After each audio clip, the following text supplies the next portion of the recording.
Hello, my name is Spencer, and in my podcast called The Dictionary, I literally read from the dictionary, but add in my personal comments and stupid jokes to make it more interesting. Episodes are family-friendly, short, and air every single day on basically every podcast platform.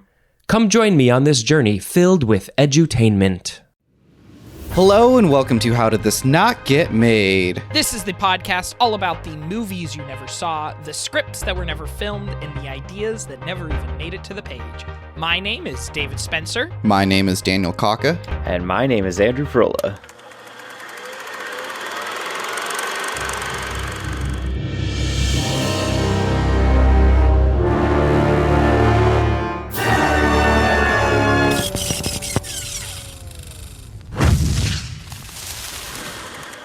So, longtime listeners and fans of the whole Pipe Dream family know Andrew Frola. Hey! You do, and I've returned.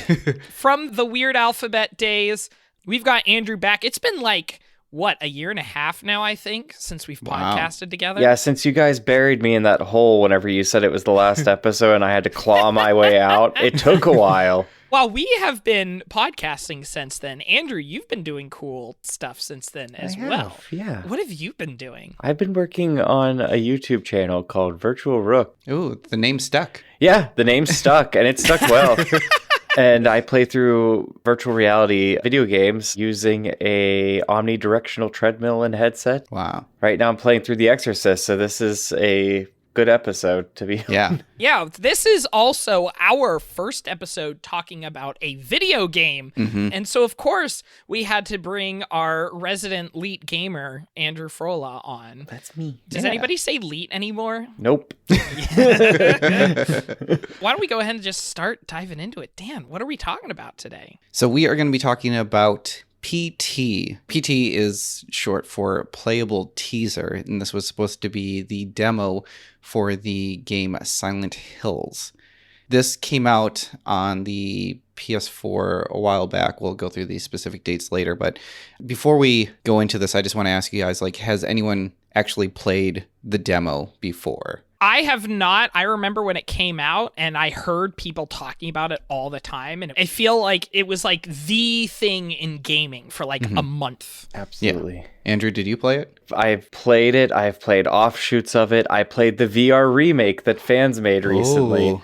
I didn't get through it or record it because I had to stop like 5 minutes in because I thought I was going to have a heart attack. But It's terrifying. I played it when it first came out on the PS4. I think my roommates had just discovered it, my roommate Lexi and we ended up playing this game for hours. I remember there was a lot of talk about this game because it didn't seem like it was connected to anything until you got to the very end. But I just remember playing it and just being terrified, just going through that hallway over and over and over and just trying to figure out this mystery and seeing the weird fetus in the sink and just being scared of this game. And I never really felt that in a video game before until this, oddly enough, a demo for a game. Alexa doesn't stream as much anymore, but she was streaming on Twitch for a little bit. We had a friend who was constantly showing her weird indie horror games, which is kind of what this always gave me the vibe of. It seems like the way people talked about it was like a weird indie horror game, but it was actually made by a big company. So it had a lot of the creepy vibes, but it was able to do a whole lot more with it. if I may, I love the Silent Hill series. I've beaten every single Silent Hill game except for the mobile game because they shouldn't have made it.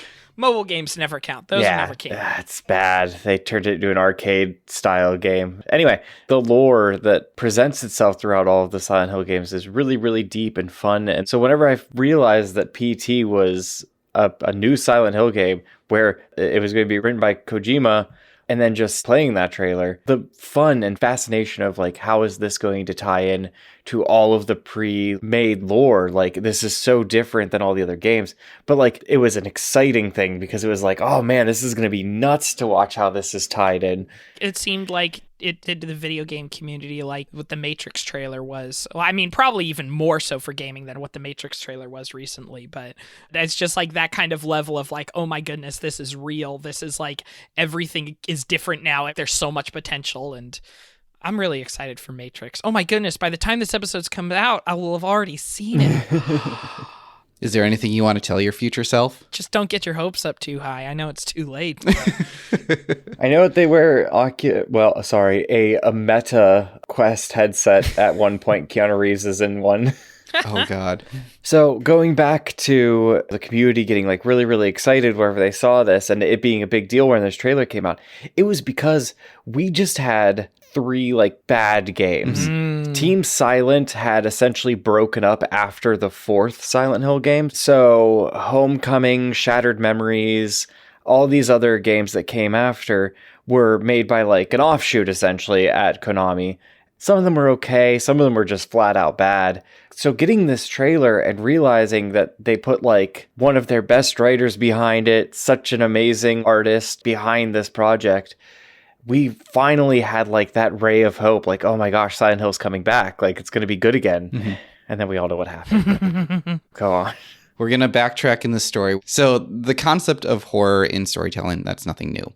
But for as long as we've been telling stories, we've been wanting to be scared. I mean, we look at the original Grimm fairy tales with stories like The Little Red Riding Hood or even Hansel and Gretel. We are addicted to that scared feeling of having a hungry wolf or an evil witch looming over us. Even Disney, with their family-friendly, sanitized stories, they couldn't avoid them. I always remember the sequence in Snow White where the woods like come alive, where the trees come to life. That kind of stuff like gave me nightmares as a kid. Being scared is like this universally understood motivator that we can all relate to. And because of that storytelling trope, we as an audience seek that out as a thrill. I mean, there's a reason why people get on roller coasters. Like, we love that scared feeling. The first ever horror video game, it was called Haunted House. It was released in 1972 for the Magnavox Odyssey game console. In it, 2 players attempt to collect clue cards as they were chased around through a haunted house overlay by a ghost. Now, in a technical sense, Space Invaders, which came out in 1978, that could be considered a horror game. It still kind of works. Aliens invading.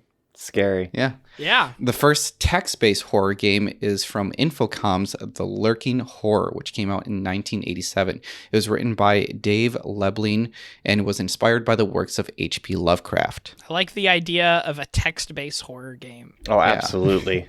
It wasn't long before we started getting horror games inspired by horror films like Nostramos in 1981, which drew inspiration from Alien. Then we had horror games based on films like The Texas Chainsaw Massacre, which came out in 1983, Halloween, also 1983, and Friday the 13th in 1989. In about a decade, the tables turned from basing video games on movies, and movies taking elements from video games and putting them into films like Resident Evil and, well, like we mentioned before, Silent Hill. Silent Hill, the game, on the other hand, was a franchise closely connected to the game that we're exploring today, which is known as PT, which first demoed on the PlayStation 4 on August 12, 2014, and was going to be a collaboration of video game designer Hideo Kojima and film director / How Did This Not Get Made all-star Guillermo del Toro. In case you don't know, Andrew, Guillermo del Toro has come up on this show so many times. He is constantly connected to projects that never get off the ground for whatever reason. The frustrating part is that he's brilliant, and I feel like people just don't want to believe that what he's going to make is gold. Maybe he just has a really bad pitch game. Maybe that's the problem. Yeah. You know, he walks into the pitch room and they're like, nah.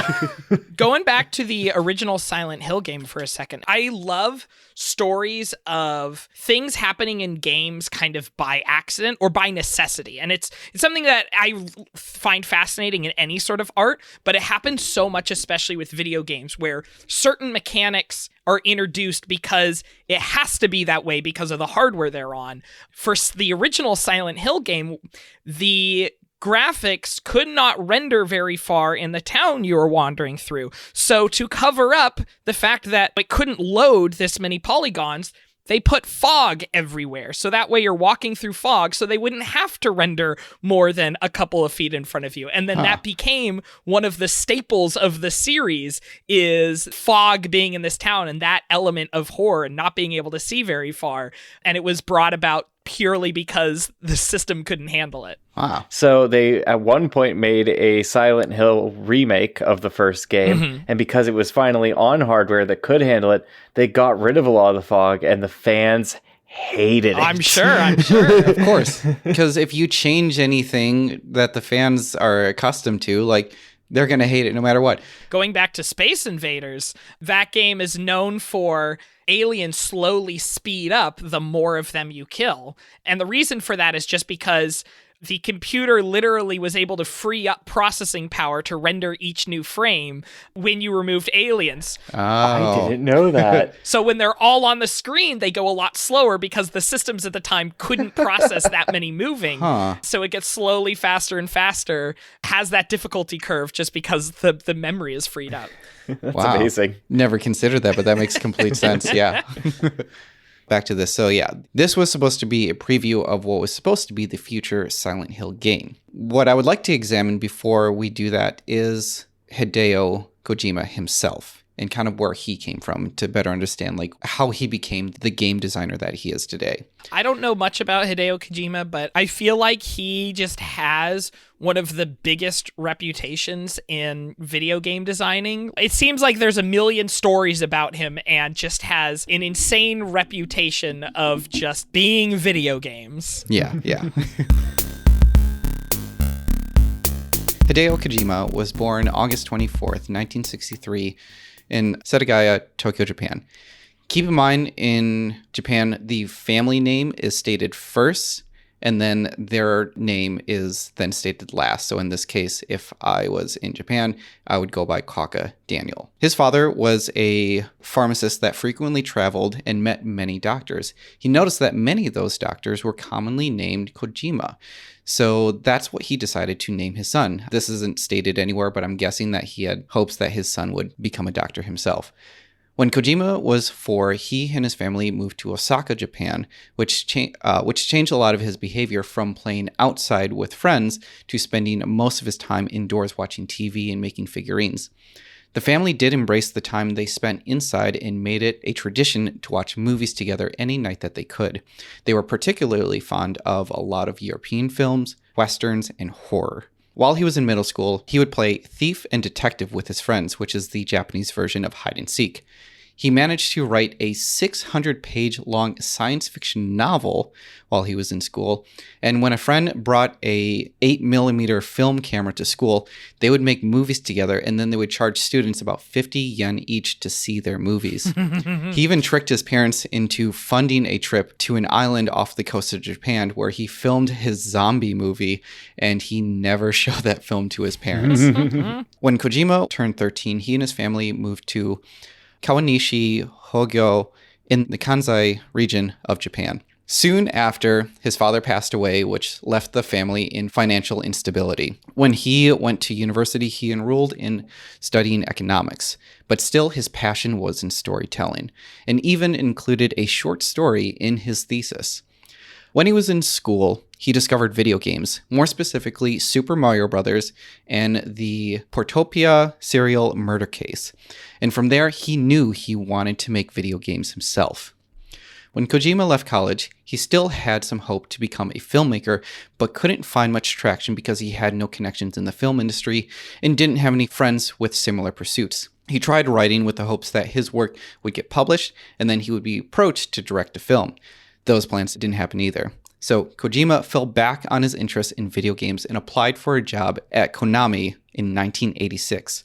So he actually learned about this company because it was the only video game developer company that was listed on the Japanese stock exchange. Oh my. That's the only reason why he applied to them. I love that he got started wanting to get into filmmaking because one of the things he's known for in his games is long extended cutscenes, where one of the Metal Gear games literally has an 1.5 hour long cutscene at the end of the game.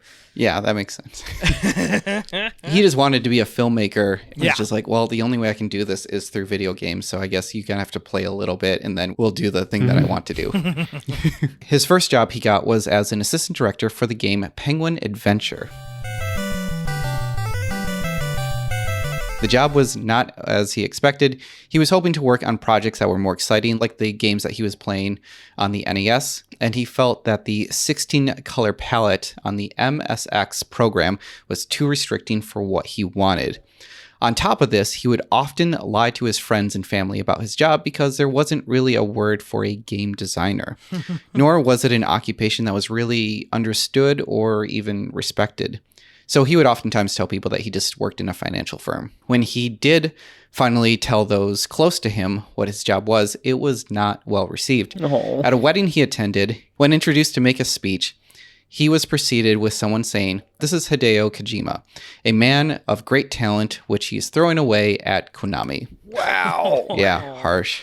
He was not appreciated in his time because with his help on Penguin Adventure, the game was significantly improved from the previous game, Antarctic Adventure. The game had more action elements, greater variety in levels, equipment upgrades, and multiple endings. In 2019, Julia Lee, a writer for the video game website Polygon, wrote that for, quote, "a game made over 30 years ago, Penguin Adventure had some in-depth features." After Penguin Adventure, Kojima worked for a game called Lost World. I fed up with this world. It's actually spelled WARLD. Okay. But it was canceled because it was too complex to be run on the MSX. Kojima was asked to take over a project for a senior associate after they were running into hardware limitations to make the game. That game was titled Metal Gear. 目標は最終兵器メタルギア。ファミコン用カセットメタルギア発売中。KONAMI. What made the game so difficult to manage was the combat gameplay and the complexity of having an army versus another army. So, Kojima changed the story so it would focus primarily on a prisoner trying to escape rather than fighting, having been inspired by The Great Escape. In the game, the player controls a Special Forces operative codenamed Solid Snake, who is sent into the fortified state of Outer Haven to stop a nuclear-equipped walking tank known as Metal Gear. The game was released on the MSX2 on July 13th, 1987, and a version of this game was also made for the NES, but Kojima has openly criticized this version because the Nintendo hardware was not ideal for the game, causing limitations to the graphics, and the ending was shortened. On top of that, they were given only 3 months to complete the NES version, so much of the gameplay had to be simplified and sacrificed. Kojima's next game, Snatcher, was released on the NEC PC 8801. Wow, they're really not making this easy. And the MSX2 on November 26, 1988. This would be the first game he would both write and direct. He and his character designer, Komiharu Konoshita, treated the game more like a film or an anime when developing it. Kojima created the storyline for the game to have 6 chapters, but Konami would not allow him to do that and only gave him the option of doing 2. So the team then tried to fit in a 3rd chapter at the end, but they didn't have enough time and instead just put in a cliffhanger at the end of the game.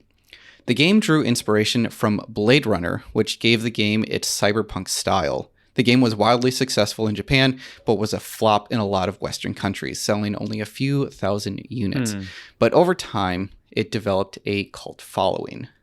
In 1990, Kojima developed the remake of Snatcher called SD Snatcher, SD standing for Super Deformed. In this, they use the same storyline by changing the environments, plot details, and game mechanics. Super Deformed was how they depicted the characters, changing their appearance drastically so they wouldn't seem as realistic like the original.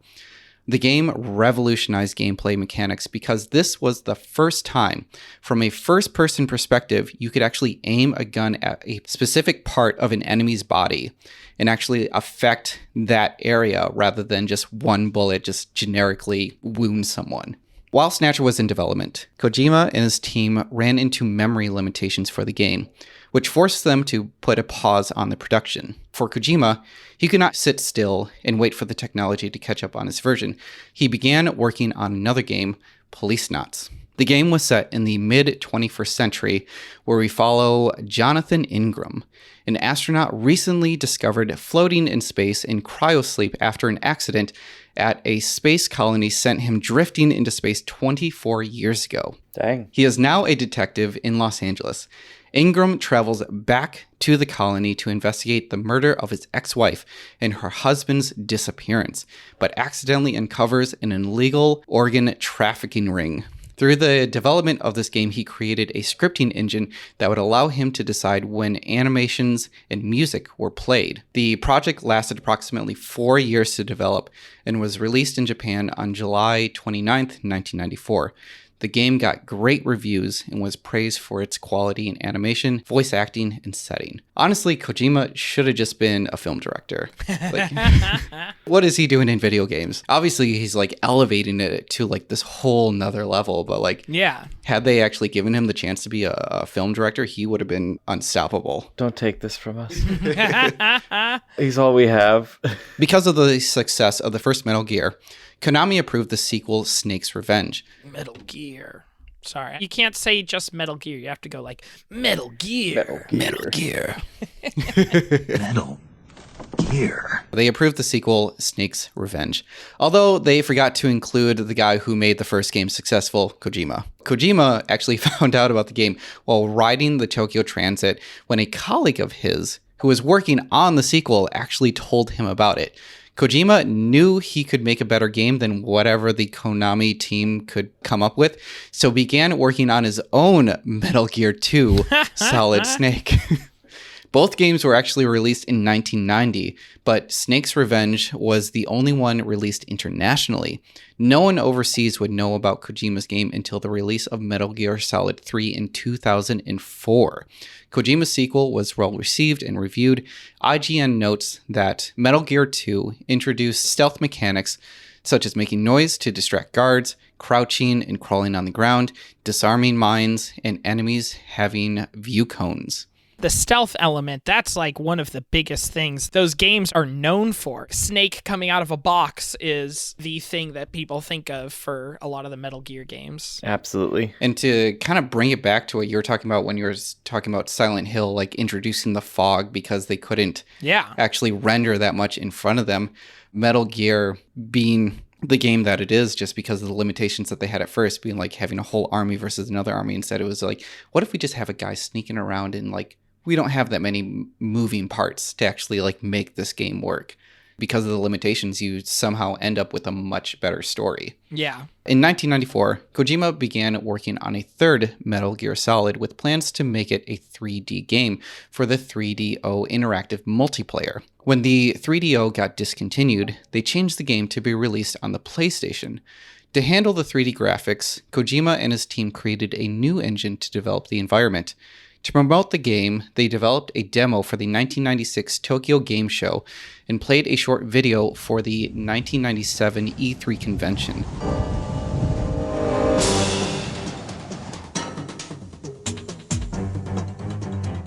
The game was praised for its cinematic qualities and stealth gameplay. This game is what put Kojima on the map and practically gave him a celebrity status in the gaming world.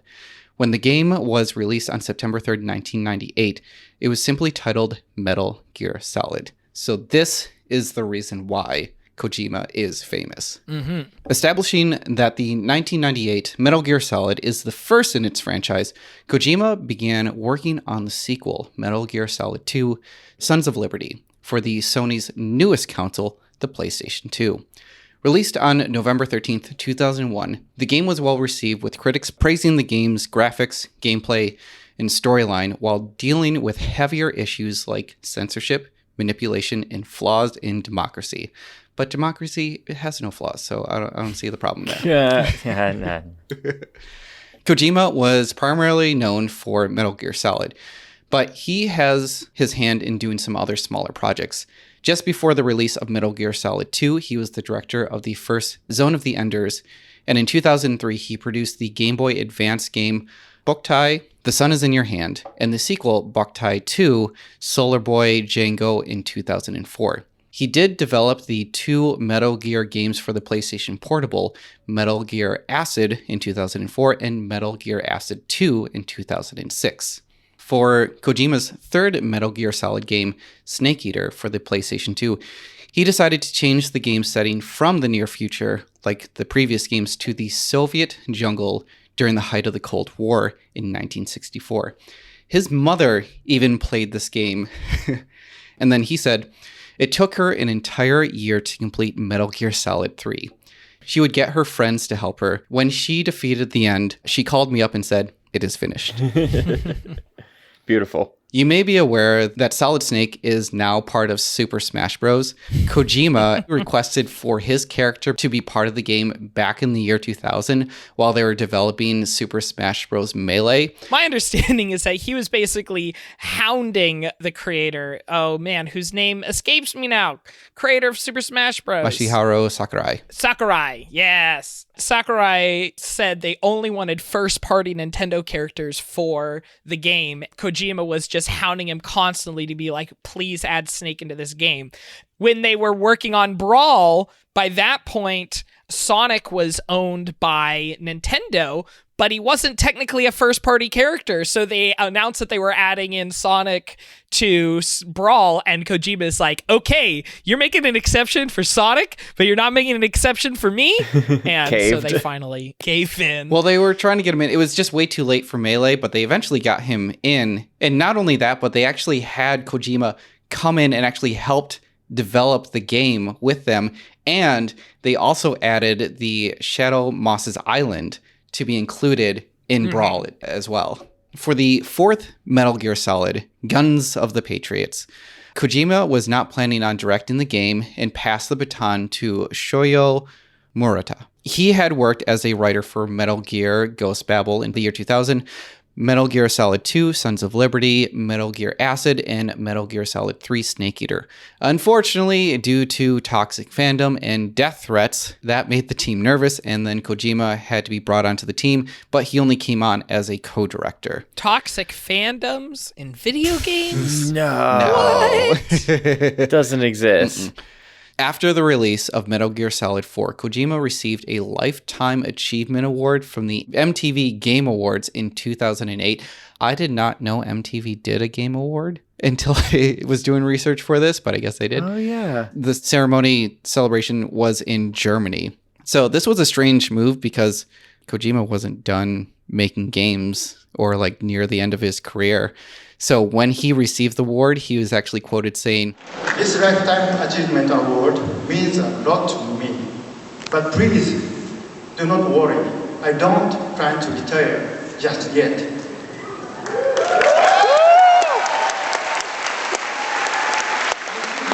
things that I want to achieve in life, like directing a film or writing a novel, many things. But most of all, I just want to keep on creating games. That is what I love, and I won't stop until the day I die. And then they proceeded to kill him after that. It is kind of funny that we give out Lifetime Achievement Awards for video games when it's like most of those people have not been close to the end of their career. I'm in my mid-20s. What am I getting this for? Who else are we going to give it to? The guy who made Atari? Yes. I think he's dead. Probably. I don't know. At E3 2009, Kojima mentioned that he was interested in working in a Western developer.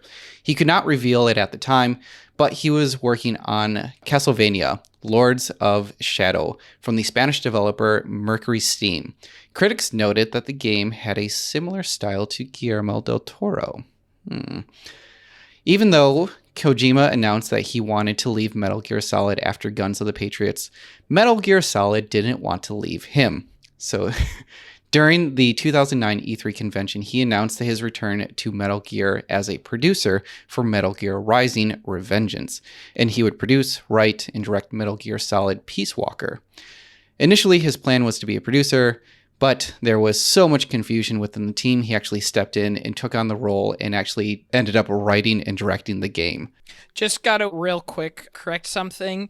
the person who's credited as being the person most responsible for the creation of the Atari is in fact still alive. Yay. Oh. Nolan Bushnell. So. And has he received a Lifetime Achievement Award from MTV? Not seeing that on Yeah. here. Let's see. He received a BAFTA award for Innovator of the Year and has been inducted into the Video Game Hall of Fame and one of Newsweek's 50 Men Who Changed America, but don't see anything about MTV Lifetime Achievement Award. Maybe Kojima can just like give him his. Be like, I betroth it unto you. This is the big turning point right here. On April 1st, 2011, Kojima was promoted as Executive Vice President and Corporate Officer in the Kojima Digital Entertainment. During his time as Vice President, Kojima and Konami were working on their new development software known as the Fox Engine. The Fox Engine was intended to help make the fifth Metal Gear Solid game, and it was estimated to cost about $100 million to create. Kojima was not attached to Silent Hill, but he did express interest in the franchise. In a tweet that he sent out on August 18th, 2012, he said, quote, "Silent Hill is in closed room setting and doesn't require full action, so we can focus on the graphic quality. Enemies featured in the game do not have to be consistent or move fast. It only requires scariness by graphics and presentation.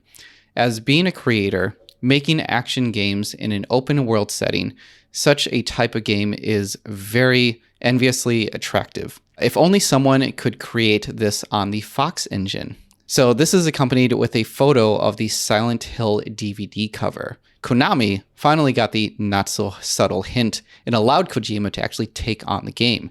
In an interview with Eurogame, Kojima explained, quote, "In the past, I've mentioned Silent Hill in interviews, and as a result of that, the president of Konami rung me up and said he'd like me to make the next Silent Hill. Honestly, I'm kind of a scaredy cat when it comes to horror movies, so I'm not confident I can do it. At the same time, there's a certain type of horror that only people who are scared can create. So maybe it's something I can do. That said, I think Silent Hill has a certain atmosphere. I think it has to continue, and I'd love to help it continue. And if I can help by supervising and lending the technology of the Fox Engine, then I'd love to participate in that respect." So instead of developing the game like other games, usually you would just like finish the game, then you would release a trailer and then screenshots of the game. But Kojima Productions wanted to create a unique playable teaser of the game that they estimated would take players about a week to complete. When the demo was released, Kojima was surprised to find that some of the players were finishing the game in a matter of hours. Unfortunately, the game has been removed from the PS4 as of April of 2015, but there are walkthroughs that you can watch online, and I guess, Andrew, you mentioned before that there's a VR version of this, and I'm sure that if you just scour the internet, you can find anything. The game is a horror mystery. If you haven't played or seen any of the gameplay, you are an unnamed protagonist, modeled after the actor Norman Reedus, that walks through an L-shaped hallway filled with clues, a radio that reports on a father who has murdered his family.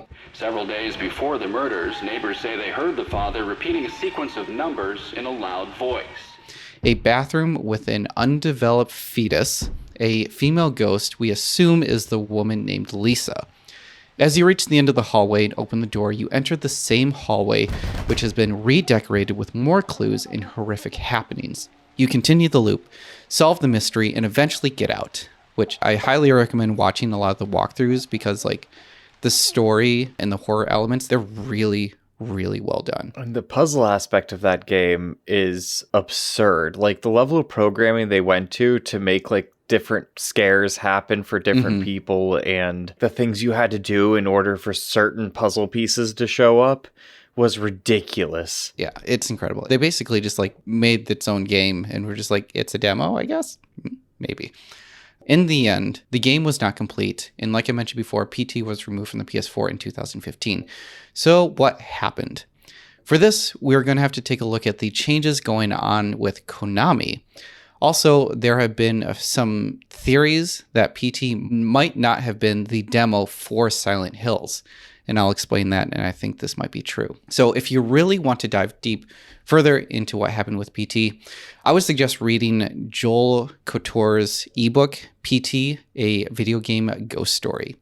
This is where a lot of the speculations come from. June 14th, 2011, KONAMI released a mobile game called Dragon Collection, a freemium game where the game was free to download, but to play, you would have to pay to get items and features. This game was led by Hideki Hayakawa. Hayakawa went to Kojima and asked if they could use Solid Snake in his game, but Kojima refused and was condescending towards those making this mobile game. Only Smash Bros. Yeah. Things at Konami started to change and priorities started to shift when Dragon Collection turned out to be extremely profitable. The game was cheap to make and started racking in at its peak over $1 million a day. This made a lot of executives change their minds about Kojima. They were making millions with this cheap mobile game while Kojima and his studios were asking for millions to help complete his game. 5 months after Dragon Collection was released, Hayakawa was promoted to corporate officer at Konami. Now, on October 31st, 2013, Hayakawa was promoted again to senior corporate officer. On July 3rd, 2014, he was promoted again to vice president of Konami Japan. This is when Konami shifted their executive team into 2 different teams, the board of directors and content officers. This stripped Kojima from his position as the executive vice president to executive content officer. In shorthand, Konami found a workaround way to give Hayakawa Kojima's job. Keep in mind that PT was released on August 12, 2014. So this is pretty close, about a month away from when that switch happened. On April 1st, 2015, Hayakawa became president of Konami, who changed the direction of the company to focus more on mobile games and profiting the company. Just a reminder that PT was removed from the PS4 in April of 2015. But on top of that, Silent Hills was also canceled around that time. Through a series of tweets from Kojima, we can kind of piece together a timeline of the development of PT. On April 29th, 2013, he tweeted, "I want to do a 3D capture of Ryan Gosling and Norman Reedus and make game with them." June 10th, 2013, he tweeted a picture of him with Guillermo del Toro after having dinner, implying that they were celebrating on a project. On July 20th, he posted a photo with him with Norman Reedus. So it looks like he was going to get his wish, and he got a 3D capture of Norman Reedus. And I don't know what's going to happen with Ryan Gosling, but maybe that'll be later on. Wasn't Norman Reedus's 3D capture used for a different game? Yep, Death Stranding. That's what it is. Also, in Death Stranding, Kojima very excitedly got to have one of the bad guys be Mads Mikkelsen, which they're in love with each other. It's so cute to watch. Like, those two, like, are just so sweet to each other. They constantly tweet each other. It's adorable. Awesome.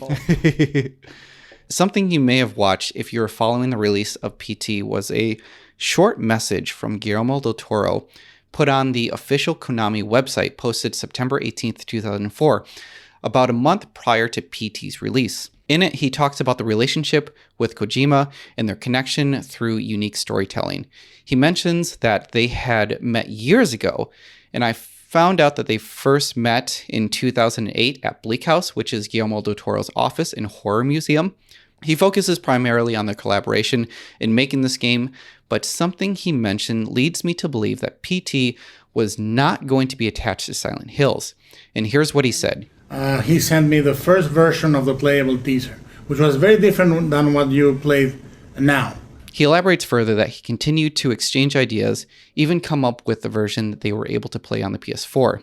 To further support my argument, in a Japan Times article which interviewed Kojima, it was explained that Kojima had made it clear that PT and Silent Hills were not related. PT is a one-shot that allowed him to try to scare gamers in a new way utilizing the Fox engine.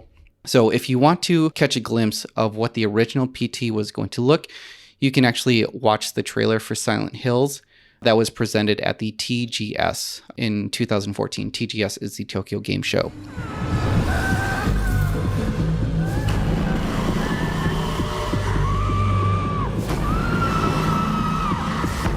With all that was changing at Konami, and with Kojima constantly getting demoted, he was starting to realize he was in a losing battle. He announced that the Metal Gear Solid 5 would be his final Metal Gear game that he would ever work on. So in his final efforts, knowing that the executives never play any of the games they produce, he started to plant some Easter eggs in the final game.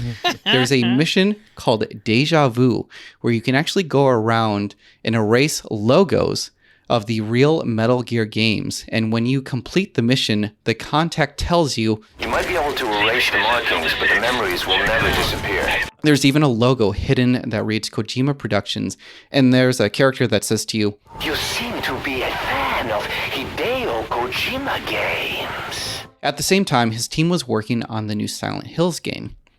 But knowing that this would probably not be completed the way that he wanted, he decided to simplify the world, making it a single hallway and making a simple horror game riddled with clues and secret messages about what he's been going through at Konami.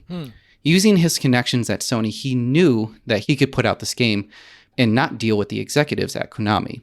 He then had to inform his collaborators about what was about to happen, and they were on board. Again, a series of tweets shows him meeting Nicholas Winding Refn. He directed Drive and Bronson. I guess that's the Ryan Gosling connection. Yeah. He's so close. He's getting there. He's almost there. Then Guillermo del Toro and Norman Reedus in 2014, calling them all soul warriors and stating that he's feeling charged. With PT, it was no longer about making a horror game or Silent Hills. This is about publicly shaming Hayakawa, Kazuki, and the rest of the Konami executives. Wow, there is so much bitterness in this game. Yeah. Dad was such a drag. Every day he'd eat the same kind of food, dress the same, sit in front of the same kind of games. Yeah, he was just that kind of guy. But then one day he goes and kills us all. He couldn't even be original about the way he did it. I'm not complaining. I was dying of boredom anyway. So in October 9th, 2014, Kojima left the company that he had been so loyal to after 27 years.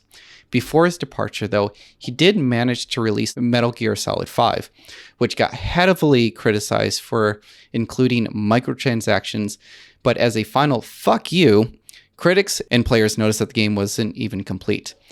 During Gamescom 2004, which took place August 13th to August 17th, Konami informed Kojima not to promote PT because their contract to make Silent Hills was not complete. But Kojima was not having any of it and showed it anyways.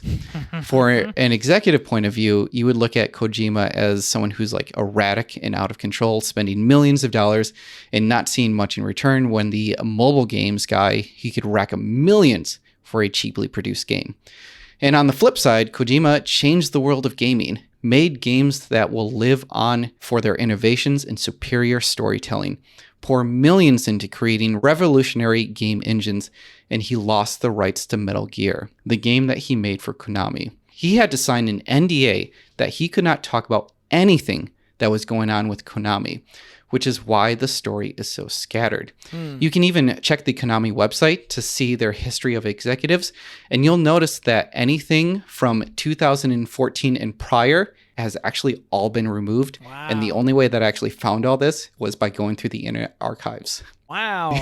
In December 2015, Kojima started his own gaming production called Kojima Productions. Kojima got his Soul Warriors together, and they started making the before-mentioned Death Stranding. Something that shouldn't be too much of a surprise. Like Hideo, when he works on games, it's very autobiographical, and clearly, that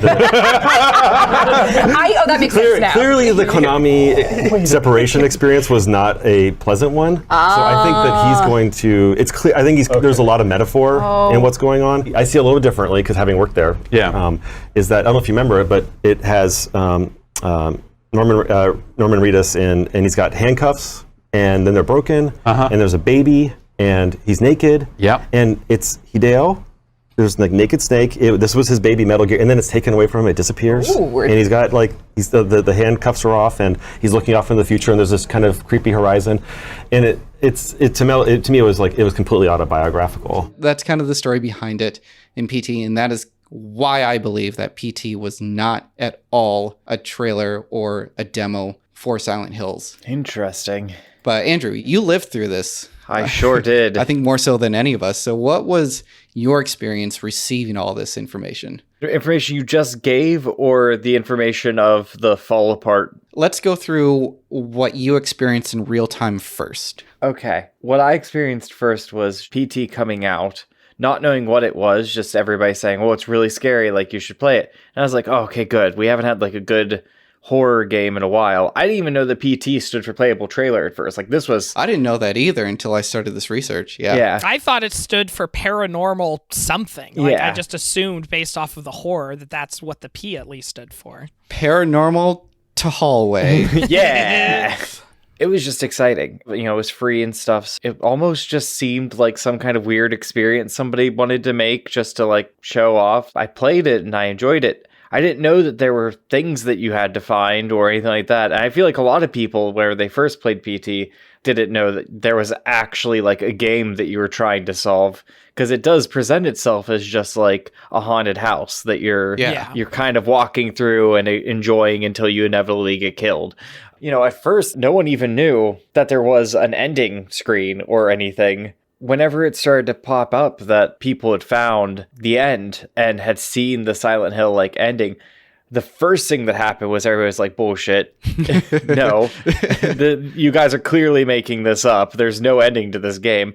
But then people started to explain how to finish it, and more people were seeing the same ending with Norman Reedus walking down the street, and then the camera pans up and you see Silent Hills. It was a huge deal, and it was really exciting, because especially the Norman Reedus bit too, because it was just like, oh my gosh, like, so not only are we getting a new Silent Hill game, but it's going to be by Kojima, and Norman Reedus is almost definitely the main character. And then speculation started to pop up like, well, I don't think we were playing Norman Reedus in PT, so I wonder if it's like Norman Reedus is like a detective or something that like is going to Silent Hill to like figure out like all these strange happenings, and you're like living through different household stories or something, which would be rad. Wasn't it that someone had discovered in the game that they could like just barely make the reflection in the mirror in the bathroom, and you could actually see Norman Reedus's face? Oh, possibly. I'm not sure. I just remember being really excited, and then, because it wasn't like right away either, it was just kind of like, oh, like there's kind of a falling out with Kojima and Konami, and it's like, oh, okay, well, that's, you know, whatever, and then just radio silence for a while. And then they started to pull PT from the PlayStation Store, so people panicked. I think even to this day, there are people that disconnected their, because it would delete PT off of your PlayStation as well. Oh, wow. So, like, even if you had downloaded it, it wouldn't work if your PlayStation was hooked up to the internet. So people unplugged their PlayStation so they wouldn't lose it. I bet you if we went on eBay right now, give me 2 seconds. I love hearing that there's so many stories of, like, legends of what's in here or how to beat it, or, oh, I heard if you look in the mirror this certain way, you can see Norman Reedus's face, because it feels so 90s era of video games where not every secret was easy to find. Like nowadays, a game comes out and every single secret about the game is online within a week. So the idea of this just like legends permeating through the internet of this like whole experience is kind of awesome to think about. At the lowest, I'm seeing a PlayStation 4 with PT installed for $400. Oh, wow. And at highest, I see a PlayStation 4 with Black Console with controller and PT KONAMI for $20,000. Wow. So it was a big deal, like, and it was heartbreaking. So that's kind of why, like, the community is still holding together and holding out hope. Like, maybe. So, Konami has announced that they are working on a new Silent Hill title. And supposedly unrelated, Kojima is helping them work on a new title of something, but they haven't said what. So a lot of people are like, do you think that they just realized that they screwed up and they're going to try to bring Silent Hills back? One of the other reasons why a lot of people think, because obviously Konami has the license for Silent Hill. Mm-hmm. And this is where we start to go down the rabbit hole a bit more and be terrible. Kojima, for the past year and a half, 2 years-ish, right? He keeps posting these really weird tweets. And if you know Kojima, you know that anytime he's about to release a game or announce a game, he really likes to make real-world Easter eggs and put them everywhere. He did it with Death Stranding. He did it with every one of the Metal Gears. He was doing really weird tweets. I'm sure he's still doing them, but that's also just him. But there was one where it was I was just in the bookstore today and I found 2 books that I really like and I think you guys should read them. And one was called The Silent Road and the other one was The Falling Hills or something like that. And people were like, so if you put those 2 books together, you get Silent Hill. And he kept doing that. He did it with CDs. He did it with magazines. And every time you could find Silent and Hill on the respective things. And people were like, okay, he swears up and down that he's not. And he just wants people to get more into these different mediums. It's just dude, come on. I don't know if you guys heard about this. This was a controversy for a while. And I kind of feel bad now. There is a game that is announced for the PlayStation 5 called Abandoned. Okay. We haven't got a lot of information about the studio that's making it only ever made mobile games. And we're talking Bubble Bobble, Candy Crush style games, if I remember correctly. Now they're releasing a AAA horror game for PS5 out of nowhere. And they say they have backing that they can't talk about or whatever. So Silent Hill fans were we've been played before. PT was kind of this sort of situation as well. So they started to really look into it. People started seeing what they wanted to see. One of the trailers that they have is different shots in the woods. It's a very pretty looking game. There's one part where there's the wall of a bridge. There's graffiti written on it, and I forget exactly what the words were, but 2 letters were scratched out, and the letters were P and T. Oh. So people started to freak out. Now, the problem is that the creators started to lean into this and started to kind of play with the idea of we can't talk about anything, and everybody's it's Silent Hill, isn't it? You guys are working on the new Silent Hill, aren't you? And oh no, we can't do anything like that. Blah, blah, blah. And then it came out that no, they aren't at all. They have no relation with Konami. They have no relation with Kojima. They're just an indie studio that's making a horror game and realized that they were getting free publicity by people. Just starting some shit, of course. Yeah, starting shit. And they started to get death threats and stuff. Yeah. People started to freak out on them. And I'm well, it's your guys' fault. Yeah. I'm still hopeful. Again, Konami said that Silent Hill isn't dead. They're trying to bring it back.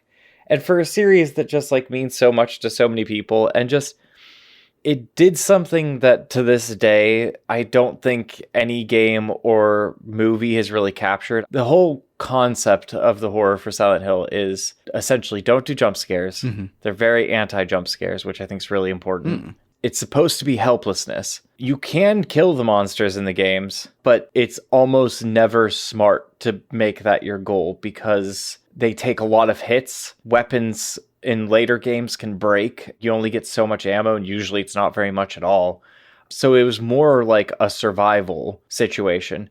It's a hard mark to hit, and I think a lot of games fail to hit it, but it causes this strange level of desperateness and feeling lost and alone. The game goes in cycles, which I'm sure you've seen if you've watched the Silent Hill movie. Mm-hmm. Now, they're a little bit heavy-handed about it because they're just and now it's the evil Silent Hill. Yeah. But in the games, it's always a descent into madness. You'll almost always start in just a regular place, like a mall. Mm-hmm. You'll be going through, and as you're checking stores and stuff, it'll be there's a human head. Or no, maybe not that intense right away, but there's a dog head or something inside of a pot that's boiling on an unattended stove. And you're like, oh, that's pretty messed up. And then you'll keep going and there will be like gurneys suddenly in the mall with bodies covered by like cloth. And you're like, well, that's really unsettling too. And then suddenly monsters start appearing and slowly the ground turns into a chain link fence that you're walking across. But it's so subtly progressive. You almost don't even notice that it's happening until you're like, oh, I'm in hell. Yeah. And then you usually beat the boss for that area, and then you like wake up or, you know, go to the next area and it's completely back to normal and everything's fine again. I've never experienced that in something before, that just slow progression of madness and not relying on jump scares, and having it that like by the time that there's monsters, you look around and go, oh yeah, there would be monsters here because I've stumbled into hell somehow. Huh. Yeah. I guess that kind of makes sense with like PT. I mean, you're in a regular hallway, you're in a regular setting, and then all of a sudden things get... It progressively becomes a much worse place. A little weird, and you're just like, well, I've been here before. I just need to make a right turn. That's it. That's all, right? That's it. A house progressively becomes a home. So that would make sense why Kojima would want to take on a Silent Hill game, just because it's... From what you've described, it's a very unique type of horror, and him being like a scaredy cat doing something like jump scares seems cheap for him to do. But if he can make a story that's interesting and he can go at it a different angle, Silent Hill seems to be right up his alley. That's one of the reasons why I think it would have been so exciting. His take would have just been, it would have been so good. Yep. I don't have anything else to say about this. Just trying to think of what filmmaker matches the madness of Kojima. Maybe a Tarantino level? I don't know. Guillermo del Toro? I'm also trying to think of like the personality outside of creating. Oh. Because I feel like that's as much a part of the story. Ari Aster. Okay. Ari Aster. So he did Hereditary and Midsommar. It's not really about jump scares. I don't even think any of those movies have jump scares in them. I love Hereditary. Yeah. I think so Hereditary much. has like one where like he gets lit on fire, but that's not really there as a jump scare. But like it's this idea that the setting that seems somewhat normal, a midsummer festival, everyone seems cheerful, and then like slowly over time you realize, oh, these people are like messed up. Not good. Yeah, you're sitting there and you become slowly and more uncomfortable, and the setting is still the same. Like they're still in the same fields, they're still in the same house that they slept in. Nothing has changed visually, but you just feel so uncomfortable knowing the things that are now like being revealed to you throughout the story. So I think he is probably the best comparison. Yeah. Especially like with Hereditary. And that's another example of like horror done what I consider correctly, or how it should be done. Like you were saying, jump scares are cheap and things like that. But like Hereditary especially, one thing that it does phenomenally is a flip on the general thing, which is we're watching this, you know, actor or actress react to the thing that they're seeing in the distance, and they're so scared, but you as the audience haven't seen it yet. Oh no, that's... what could it be, right? Yeah. That's like a really common trope that a lot of movies do. Hereditary was so fantastic because it flipped that on its head. The characters aren't seeing what you, the audience, are seeing. You are seeing the monster in the dark, but they are not. They are going about their day as you witness this house become more horrific and terrifying. Sorry, spoiler alert. The scene where she wakes up in the middle of the night and we get this really, really big shot of the room. It might have been the sun at that point. I don't remember. But somebody wakes up in a bedroom and we get this really big shot of the room. And as they're like getting up and like finding like their cell phone or whatever, you start to realize that in the top corner of the ceiling, there's a person stuck to the wall like Spider-Man, but completely naked. Yeah. I think it starts to like crawl across the ceiling and you're just like, ah! And the person is just like getting up and walking out of the room and is completely unaware of what you, the audience, just realized is in that room. Yeah. And that is truly terrifying because it messes with you at that point. It's not like they went to the ceiling and all of a sudden you're scared that someone's there. It's like, no, they've been there the entire time. The entire shot. And you're just like, fuck, I gotta get out. Like you just are yelling internally to like, get out now. And Haunting of Hill House played a lot with that too, because they hid those ghosts all through like several shots. that wasn't a jump scare or anything. That was just if somebody notices it, it'll scare them. And if nobody notices it, that's fine. Mm-hmm. Well, I don't know if I got anything else to say about this story. Anything else before we start wrapping it up? Thank you for giving me the opportunity to rip open old scars that had only barely healed. We have a specialty in that. David went through that with Star Wars. I went through that with Jurassic Park. It's an ongoing theme, I see. It is. Well, thank you so much, Andrew, for doing the podcast with us today. Of course. And if people like what you got going on and want to find more of you, where can they find that? Type VirtualRook into your favorite search whatever. Ask you should Chiefs. be able to Ask Chiefs. You should be able to find me on Twitter. You should be able to find me on YouTube and on Twitch and Redbubble if I can ever get my store to actually open up. And you can find episodes of this podcast at our website, pipedreampodcasts.com, where we also have Come On Fahugwa Pods, as well as the aforementioned Weird Alphabet. While you're there, you can find links to our social media pages. We are on Twitter at HDTNGM. We're on Instagram at How Did This Not Get Made? And you can send us your emails with suggestions or corrections, notgetmade@gmail.com. That's going to go ahead and wrap us up. Thank you, everybody, so much for listening. Thank you. Thank you.